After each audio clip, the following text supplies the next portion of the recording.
Hi, everyone. On today's podcast, we're talking with Peralta and Kari Radoff about how to decide if you want a labor induction or not.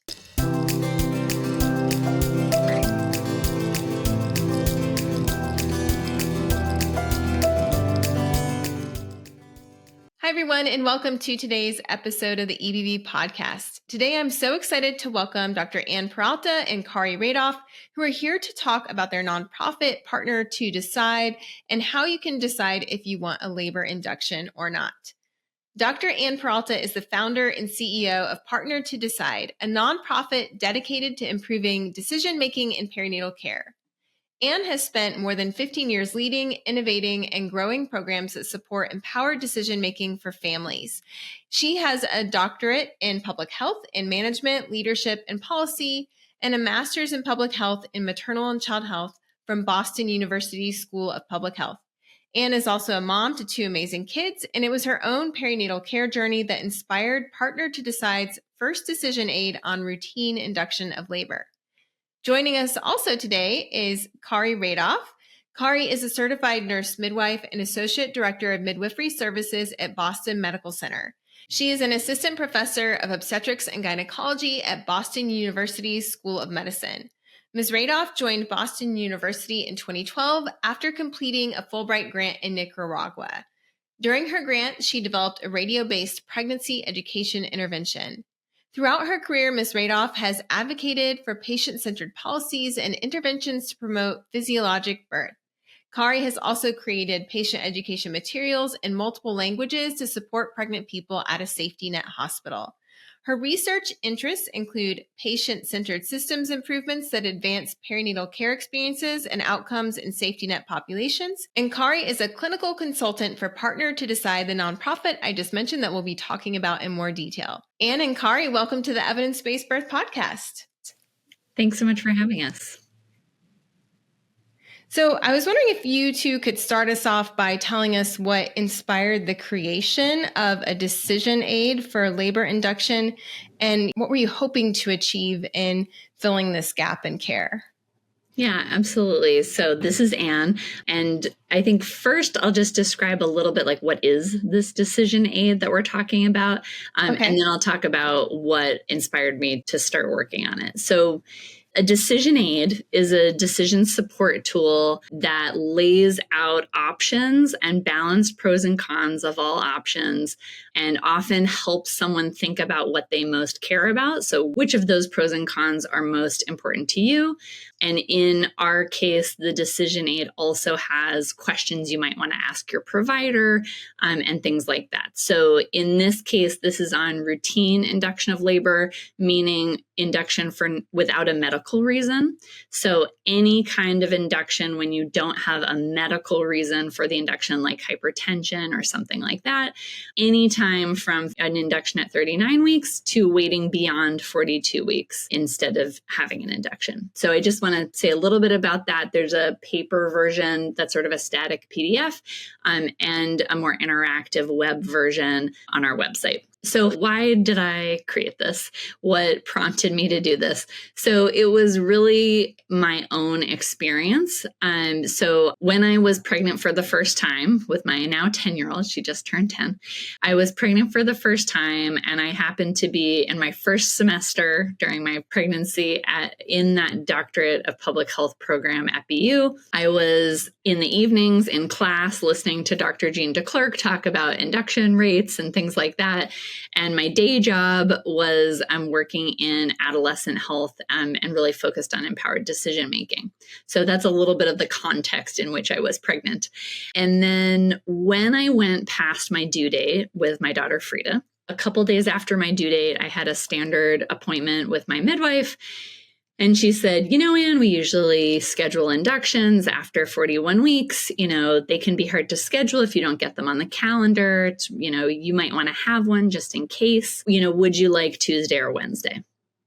And I thought to myself, I am not possibly going to be still pregnant next Tuesday or Wednesday. Wow.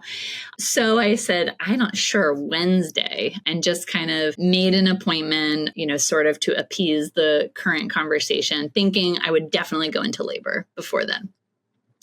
And then the week went on and I did things like read evidence-based birth summaries, actually, and Emily Oster's work around induction. And then as I got to the actual weekend, I was like, man, I need to really look into this. So as a doctoral student would, I read all of the research. I binge researched all weekend. I read the Cochrane Review, which is a summary of randomized controlled trials on the topic. I read individual studies. I just really, really deeply looked at this topic. And then the next week I was still pregnant, went back. And now I was sort of, into week 41. And my midwife said, how are you feeling about your induction appointment? And I said, not great.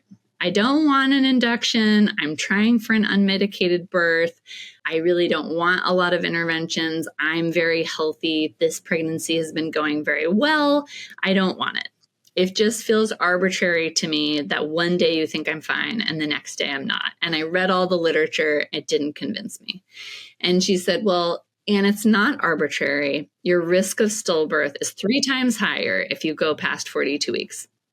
And I said, yes, 3 times higher. You're quoting me the Cochrane Review. Good job. That's good evidence to be quoting me.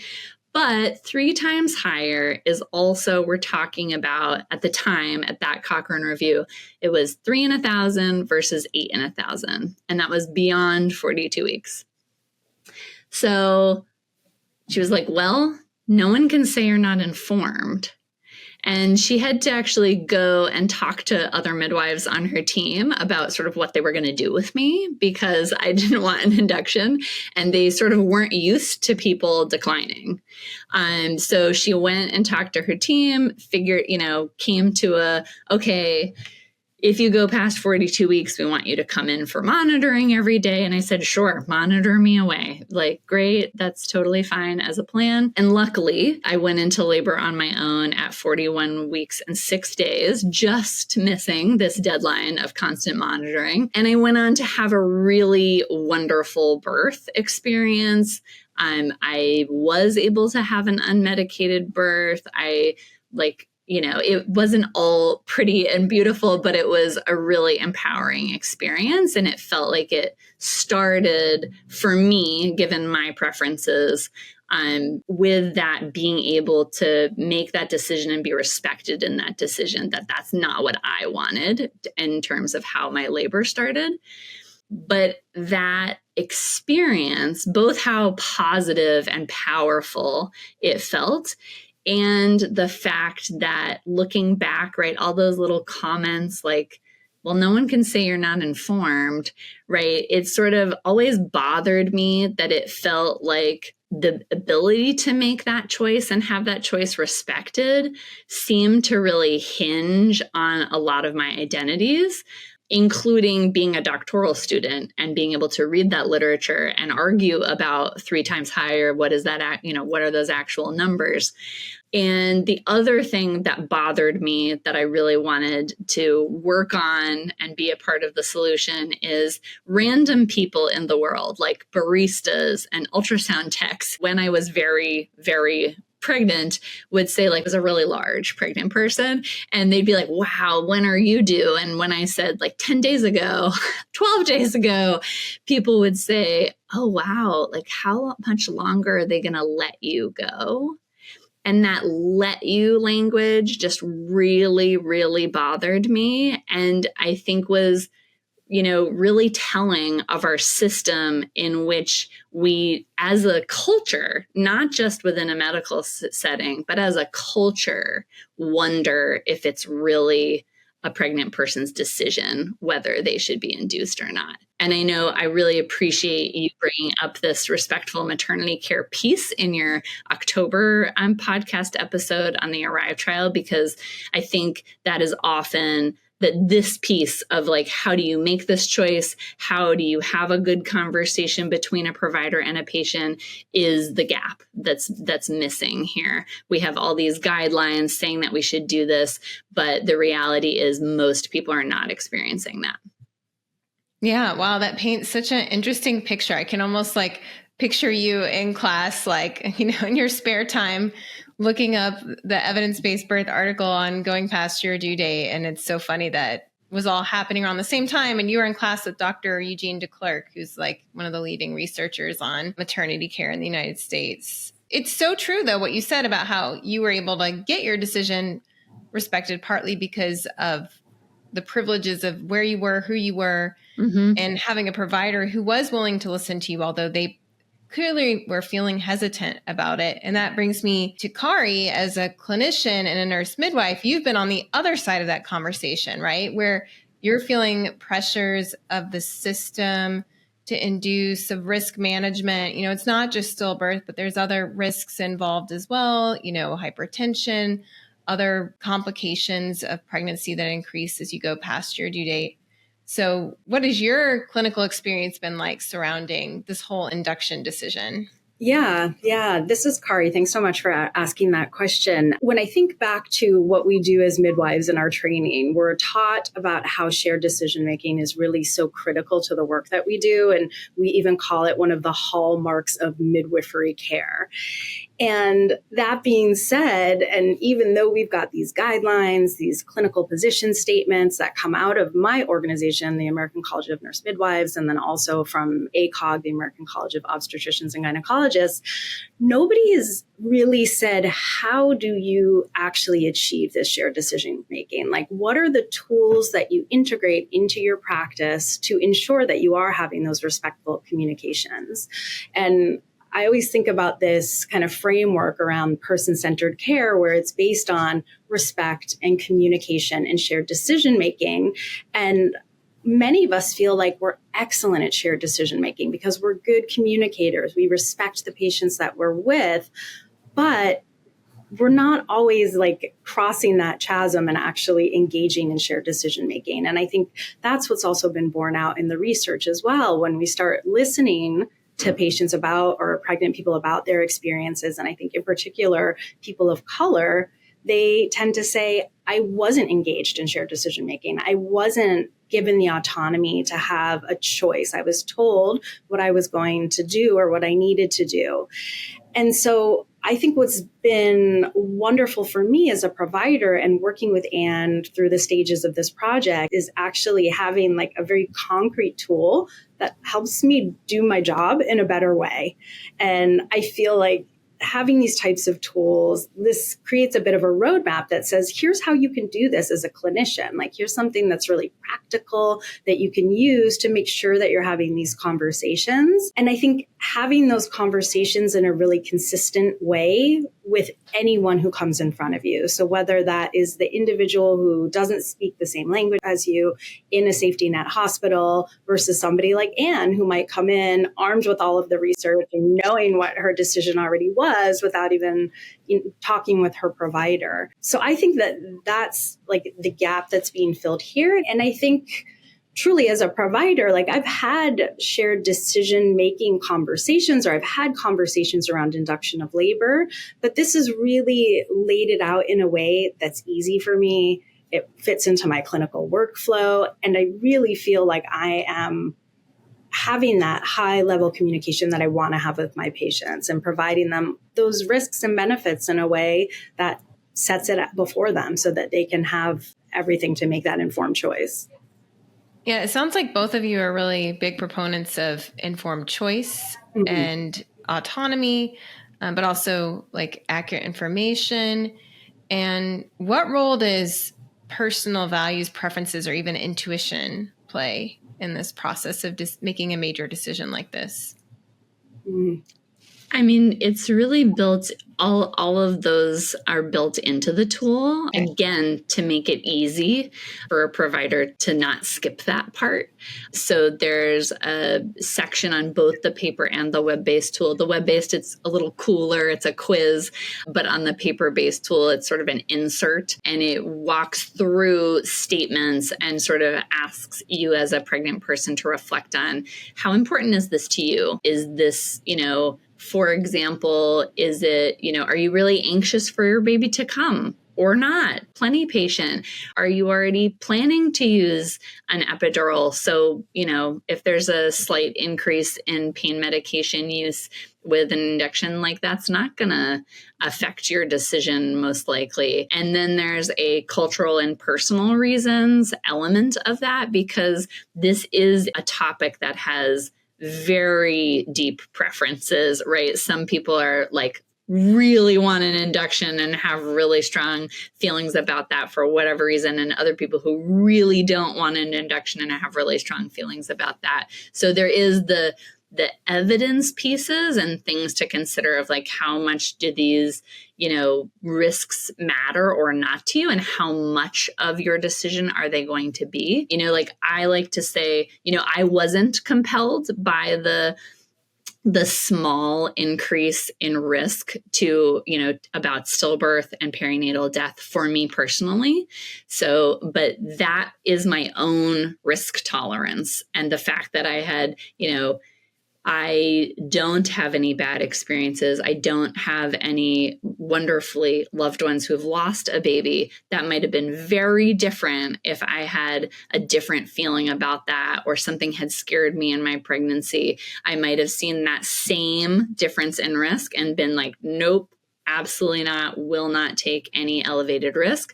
So I think this decision aid and the values piece is what can help the patient and provider have a higher quality conversation about, like, why do they really want an induction? Why do they really not want an induction? And like those pieces are really important and just as valid as, right, my reading of the literature. Like, right, that's why that comment bothered me so much, is like, well, no one can say you weren't informed, right? I had the right reasons. I said that in air quotes for people only listening, but all reasons are valid reasons, whether you want an induction or not, especially when there's no medical reason for the induction. Okay, that makes sense. And I want to get into like how your team developed this tool, which is located at partner2decide.org. But before we do that, I'd like you to define a word for me. You mentioned the word safety net hospital a couple of times. Could you just tell us what that means for listeners who haven't heard that term before? Yeah, thanks. Thanks for asking that. So a safety net hospital is a hospital that tends to have a majority of publicly insured individuals. And so at our hospital, we have about 80% of our patients are insured on mass health insurance. And at our hospital, we also have high level of diversity. We have individuals coming from all over the world and speaking all different languages, and we're caring for that population.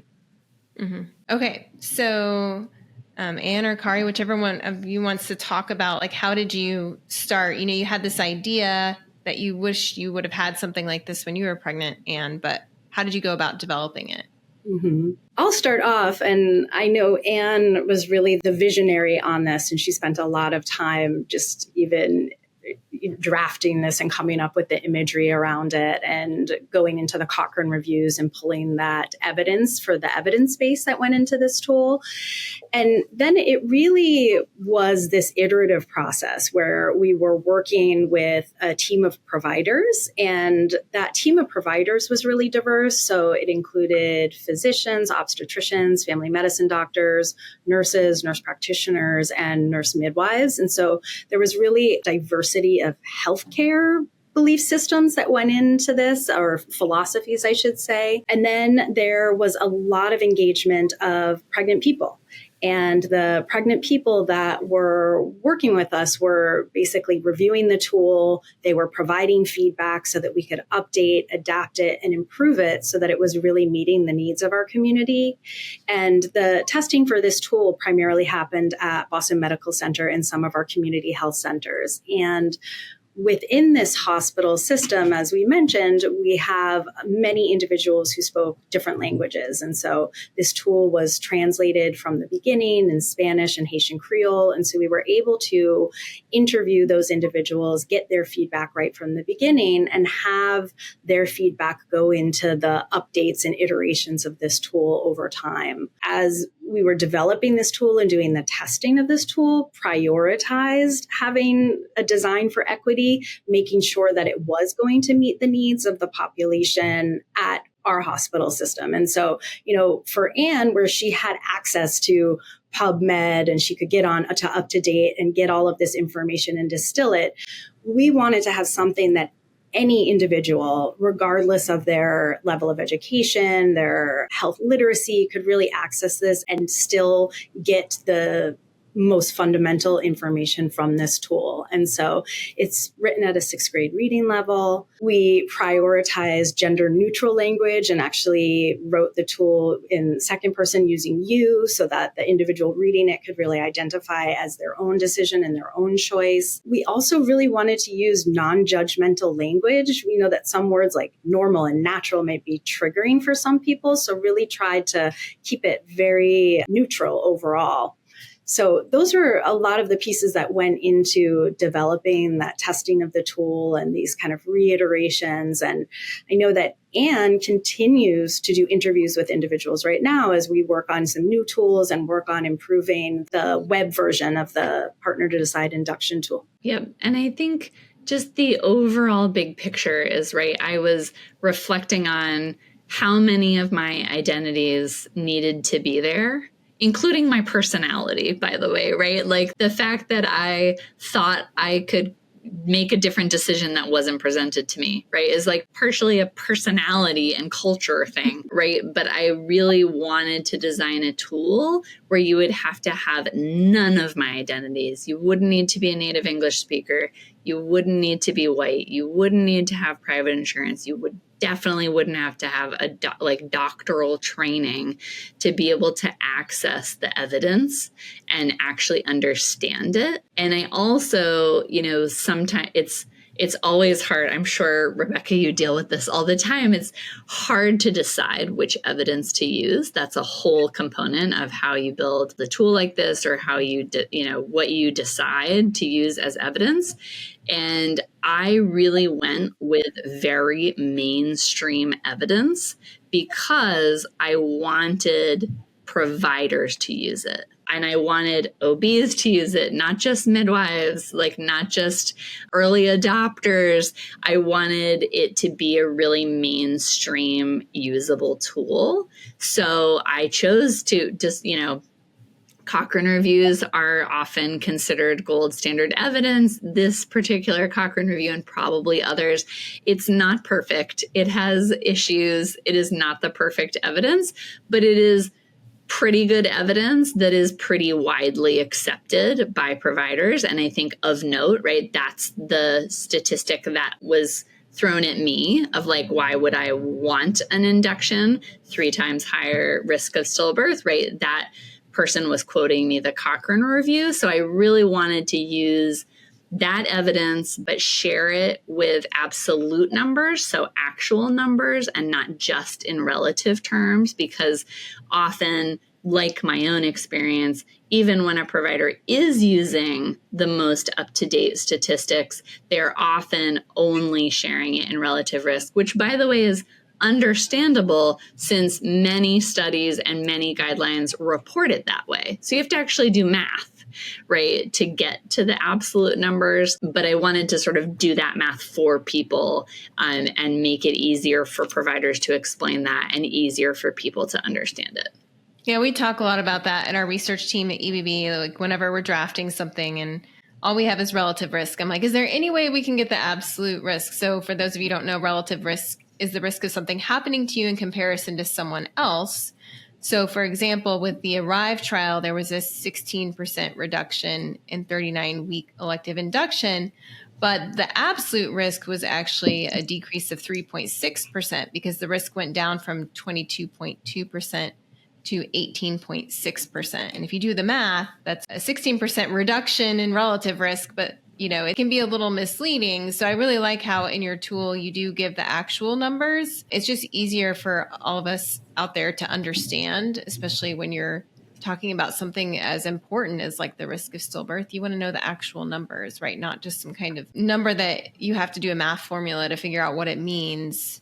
So And Kari was mentioned, you do a lot of focus groups and you do a lot of conversations with families. Have there been any conversations that surprised you, or what did you learn from parents, when they were talking with you about their thoughts and feelings on labor induction?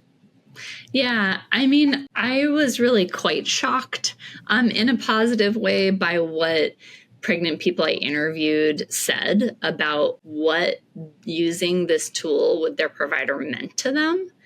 In retrospect, my goals were very humble. They were very focused on are people actually understanding, right? I was really focused on this access to information piece is it of practical? Is it have any problem? So I was very focused in my questions for pregnant people about can you tell me what the choices are? Can you tell me what the pros and cons of each choice are? I was really looking for were they understanding, right? The way I had worded it, the way I had portrayed graphics and things like that. Were they actually able to, right? Were they accessing that evidence and those numbers at all kinds of reading levels in all kinds of languages? And so I had this question that I was asking, and I still ask, sort of, tell me about the conversation you had with your provider. And I was expecting people to say things like, it was at my 38th week appointment, they gave me the paper, we talked about it, things like that, which people did tell me.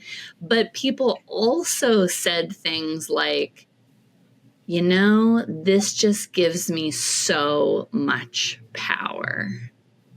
And when someone said that to me, I'm sure my eyes completely bugged out of my face because I just wasn't expecting someone to say something like that. I was so focused on is did you learn the thing I'm trying to convey in this tool that I was underestimating the power that a tool like this can have, especially for someone who has not been engaged like this in other visits on other topics, right? It's a very different and new experience. Another person said, before this, I felt like I was on this conveyor belt of prenatal care, just sort of every visit, going through the motions, and getting this and talking about it with my provider and making this decision with their support was awesome.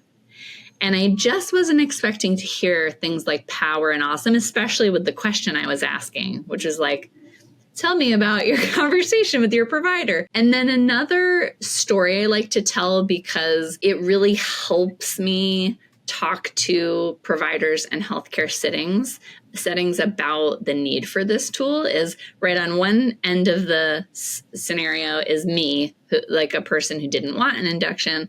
On the other side, there might be someone who really wants an induction. And this one person that I interviewed really stayed with me, her story and why she was interested in induction. So this was a very recent immigrant to the U.S. We were doing the interview in Spanish, and in the country she was coming from, early induction didn't exist, was not a thing. So it wasn't a thing she knew about. And she was in a really tough situation where she had a toddler at home, no partner, and she sort of had one person in the United States locally that she felt comfortable with her toddler going with while she was in the hospital having her next baby.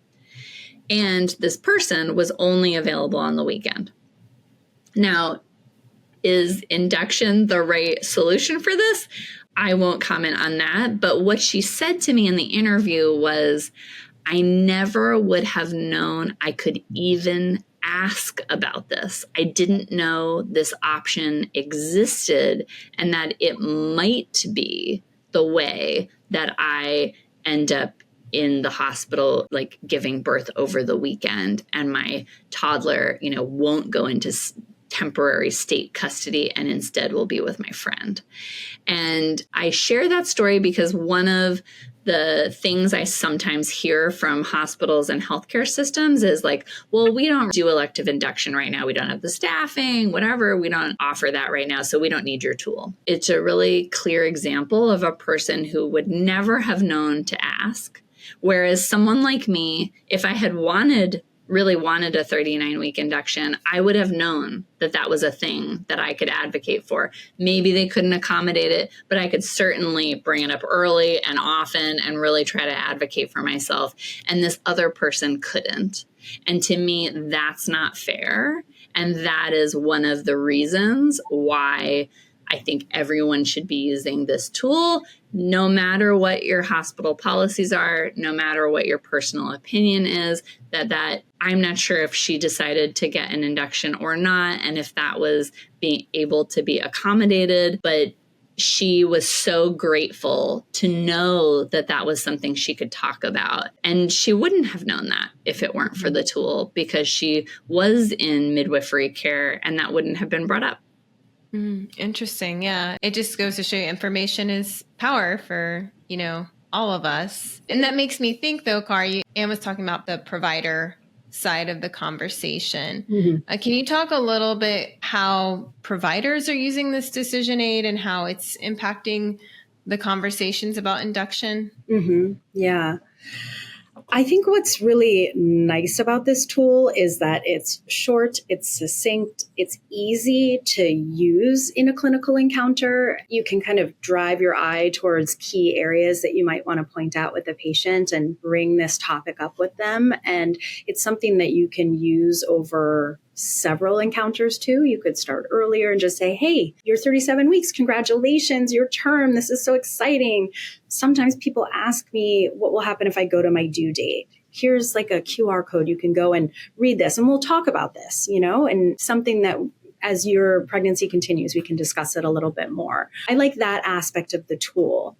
When I think about myself personally, and then some of the other providers that we worked with as we were launching this project, I think what it revealed was whether they're explicit or implicit biases that we do have as providers. I mean, I absolutely recognize my positionality as a midwife and my preference for physiologic birth and allowing things to begin spontaneously.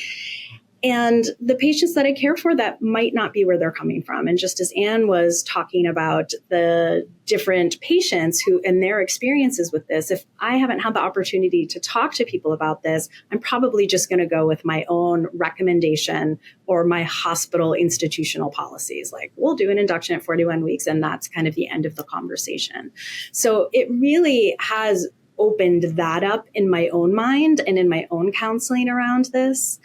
And one of the physicians that we worked with as we were doing this work too, she had kind of a similar aha moment that I did around this. And she started noticing, wow, I really am prone to recommend a 39-week induction, and I'm not offering these other options. I'm not really talking to people about even going post dates. And I think one of the things that she had recognized too is how that bias had crept in to the different patients that she was caring for. So if patients were asking questions about it, or if they were of a certain race or a language ability, that she might be more likely to even encourage that 39-week induction versus having a broader conversation. So I think that is a really powerful part of this tool as well.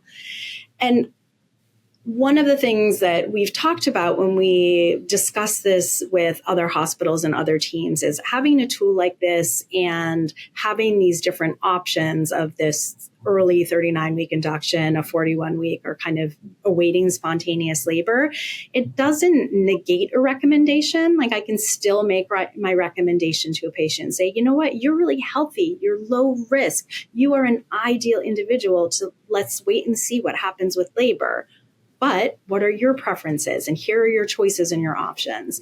And so that, I think, is key to understand with the tool as well, that it lays out the choices. It provides that opportunity for a patient to consider their values and preferences and then have that shared decision around the way to move forward.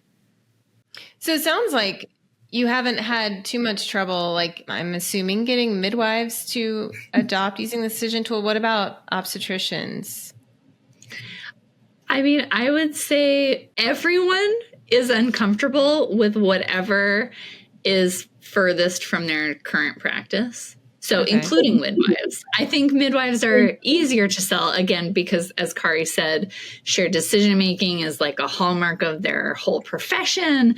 And so it's easier to sort of get them to quickly be like, oh yeah, I guess it isn't fair that some of my patients don't know that they could even ask for an option. I do want them to know about all of their options, even if I don't recommend that. On the OB and health systems side, I more get like hesitation around waiting, right? Sort of anything. So 41, 42 weeks seems extreme scary. To them. Yes. It's like, well, it's often about hospital policy, or I'll hear, but 41 weeks is a medical indication.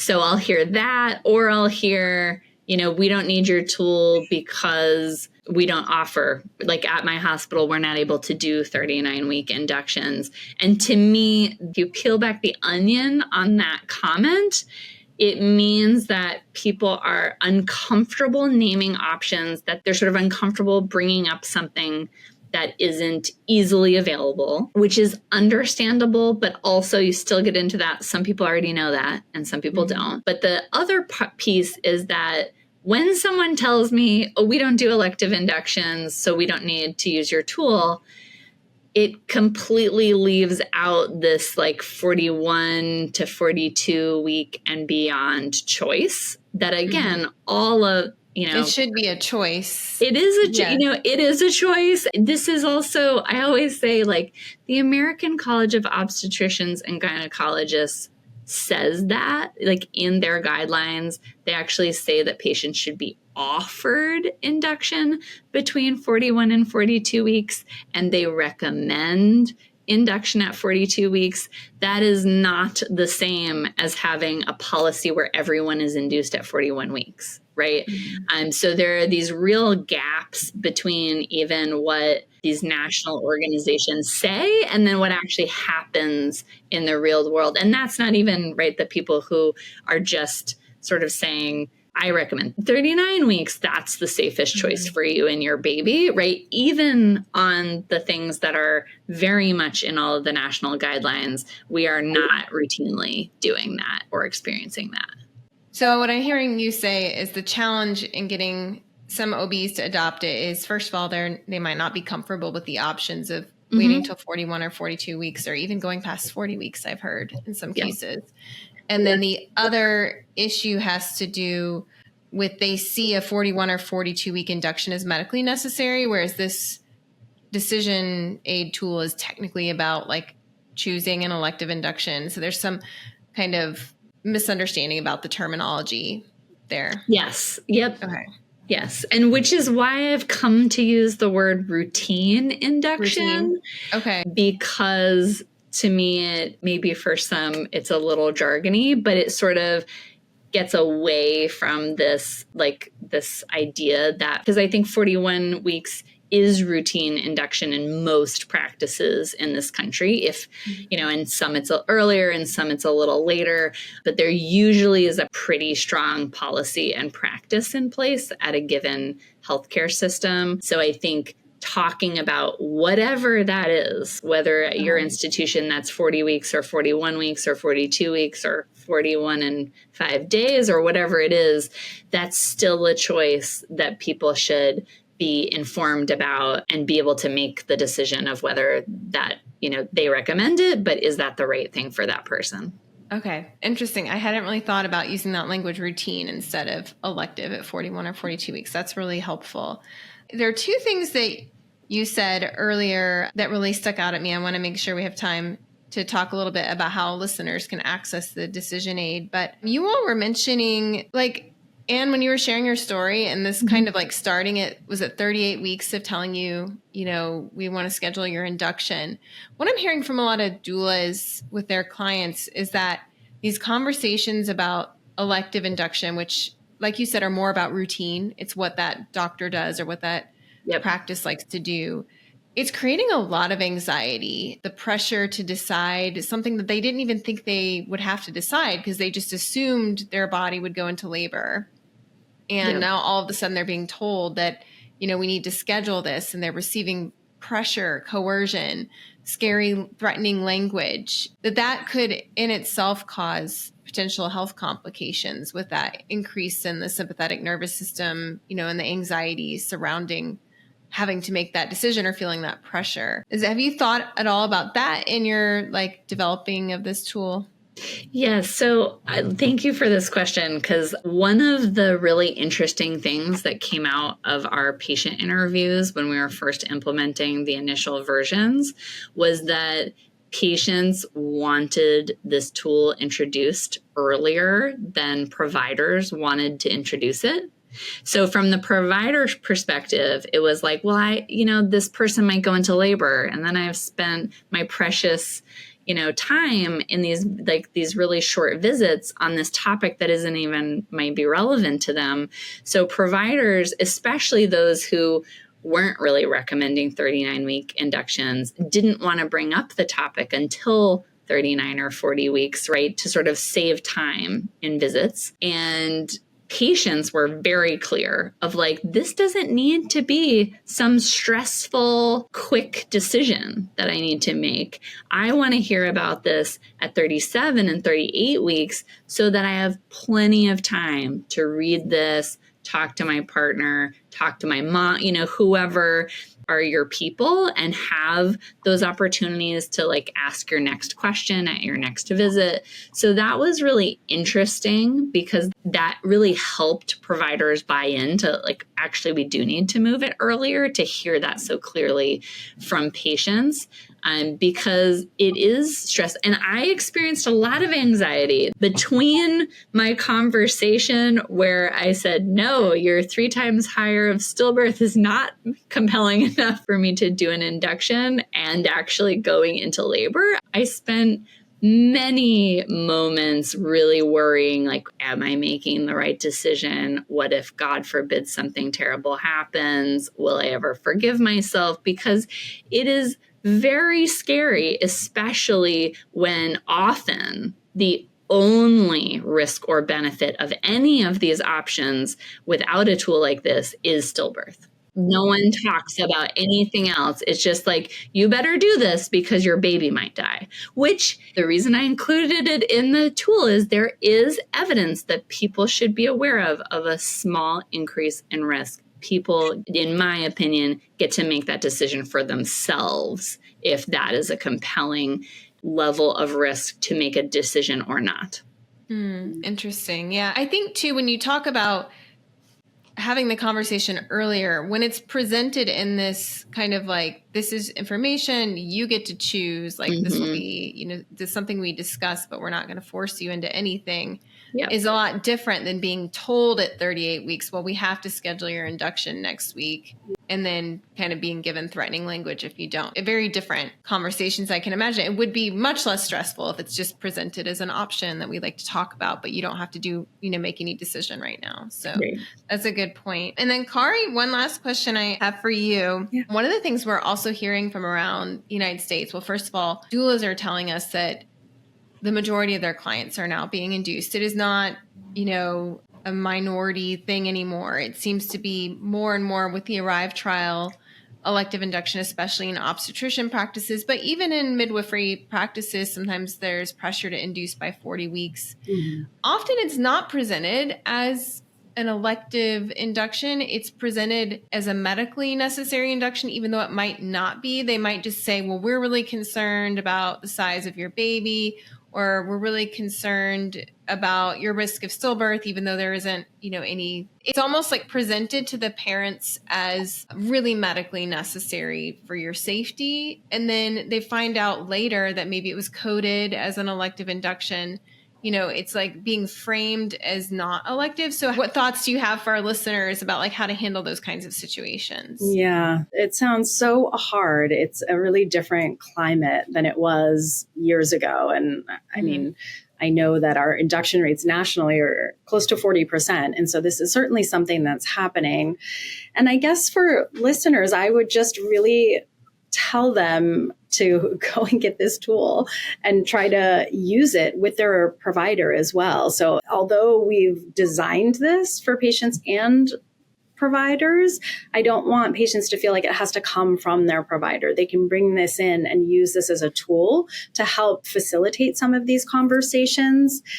I think it's important to talk to providers around what the guidelines are within their institution that are encouraging the recommendations that they're talking about. And this is where things get complex, right? Because some institutions are going to follow or track more closely to recommendations from ACOG versus others who might be recommending things like induction for a large baby. Mm-hmm. But I want pregnant people out there to really feel empowered to ask these questions and kind of get underneath it to say, well, why is this recommended? Can you tell me more? I need to understand this. Is there actual risk? What are the risks? Here's a tool. Do you think these are my risks? Is there something else that I'm not aware of? And so, yeah, I like that. And asking for the actual professional guidelines, for you to review, because sometimes they might be saying something that's actually not recommended. Or if you look at the guidelines for their organization, it might say this is an option, but it's not, it shouldn't be required of patients. Right. So definitely, like you said, just kind of digging into it to find out really what are the medical reasons. Yeah. Are they legitimate? Yeah. Or is this truly just a routine induction, elective induction? Right. For sure. Kari and Ann, thank you so much for coming on the podcast to share your stories and your work that you've been doing. Can you just tell us a little bit about, the best way to access the tool, any features that people can access, and any future plans you have for Partner to Decide? Absolutely. So the Induction of Labor Decision Aid is free and open access and currently in 7 languages, working on an 8th. You can go to www.inductiondecisionaid.org or www.partnertodecide.org and sort of get there through our website. The inductiondecisionaid.org will take you right to the web-based version. You can find the paper static version, the sort of PDF version in the bottom right-hand corner in all of those languages. And you'll find that information about the different choices. You can go to My Values to do that quiz to think about what you care most about. At the bottom of that, or in the insert of the paper version, there are some suggested questions you might want to ask your provider that really vary by provider and healthcare setting. So are good things to ask that we couldn't answer sort of unilaterally for everyone. And I would say also we are working on additional decision aids right now. So we're working on one for vaginal birth after cesarean and another one on birth preferences. Doing similar methods and like ways of operating as before, really focused on making sure that everyone can have access to that kind of information. And because we are a nonprofit and do offer all of our tools for free, I do encourage you, if you can or are able to, please do consider donating if you love our tools and are using our tools or want to support the new ones. And we really appreciate any support anyone can provide. That's awesome. And I love people can order laminated copies, which seems like it would be perfect for, a clinical office or even like a doula bag where you could pull out the laminated copies for, so people can have all the statistics at their fingertips on the different benefits and risks of their options. So thank you, Kari and Ann, again for taking on this project and sharing your wisdom with the world. Thanks so much for having us, Rebecca. Thanks for having us.